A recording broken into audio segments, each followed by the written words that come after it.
غسل کے شرعی مسائل جسے جاننا ہر مسلمان مرد اور عورت کے لیے ضروری ہے۔ کیا غسل میں تاخیر کرنا جائز ہے؟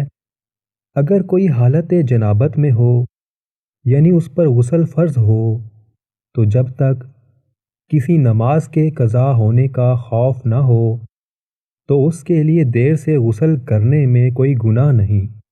بالفرض رات 12 بجے غسل فرض ہوا تو اب چونکہ نماز میں کافی وقت ہے تو ایسے شخص کے لیے غسل میں تاخیر کرنا جائز ہوگا، لیکن یہ اس شرط کے ساتھ کہ اس کو فجر سے پہلے اٹھ کر غسل کر لینے کا یقین ہو۔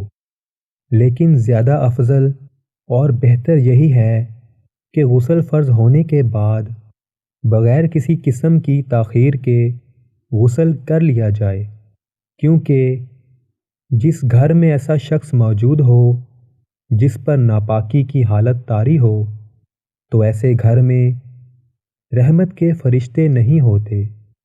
ام المومنین حضرت عائشہ رضی اللہ تعالیٰ عنہا سے روایت ہے کہ جب رسول اللہ صلی اللہ علیہ وآلہ وسلم غسل جنابت فرماتے تو پہلے اپنے دونوں ہاتھوں کو دھوتے، پھر دائیں ہاتھ سے بائیں ہاتھ پر پانی ڈال کر شرمگاہ دھوتے، پھر نماز کی طرح وضو کرتے۔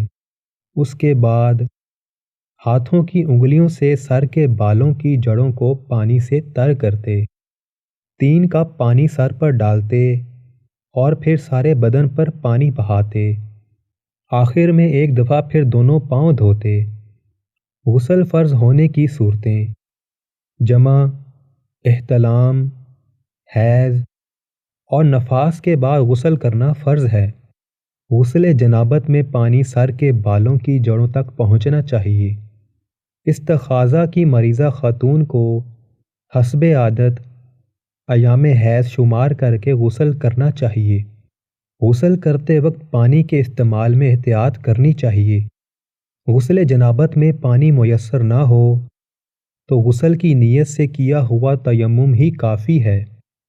غسل جنابت میں اگر عورت گندے ہوئے بالوں کو نہ کھولے تو کچھ حرج نہیں، کیونکہ غسل کا اصل مقصد پانی کا بالوں کی جڑوں تک پہنچنا ہے۔ جس طرح نماز پڑھنے کے لیے صرف منہ ہاتھ دھونا کافی نہیں بلکہ وضو کا ایک مسنون طریقہ اختیار کرنا ہوتا ہے اور وضو کے بغیر نماز قبول نہیں کی جاتی، اسی طرح خاص موقعوں پر جب غسل کیا جاتا ہے تو اس کا بھی ایک مخصوص طریقہ ہے جیسا اوپر بیان کیا گیا ہے۔ غسل میں 7 سنتیں ہیں۔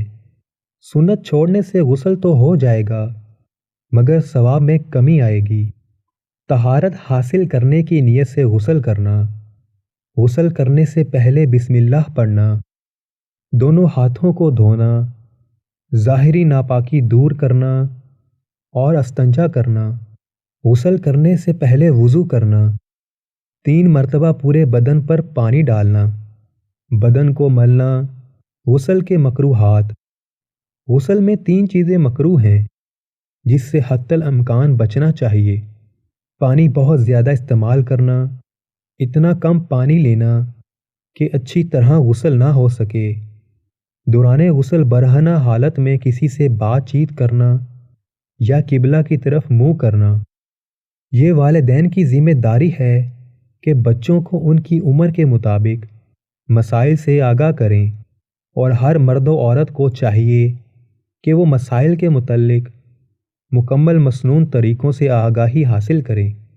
بدقسمتی سے ہمیں جن باتوں میں شرم نہیں کرنی چاہیے ان میں تو ہمیں شرم آتی ہے، اور جن میں شرم آنی چاہیے وہاں ہم شرم کی ضرورت نہیں محسوس کرتے۔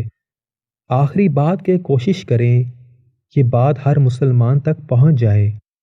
مسلم کی حدیث کے مطابق جو بھی اس پر عمل کرے گا اس ثواب کی ایک کاپی آپ کے اعمال نامہ میں آ جائے گی اور اس کے ثواب میں بھی کمی نہیں ہوگی۔ نبی کریم صلی اللہ علیہ وآلہ وسلم کا طریقہ زندگی بھی عام ہو جائے گا۔ اللہ تعالیٰ تم پر زندگی کو تنگ نہیں کرنا چاہتا مگر وہ چاہتا ہے تمہیں پاک کرے اور اپنی نعمت تم پر تمام کر دے، شاید کہ تم شکر گزار بنو۔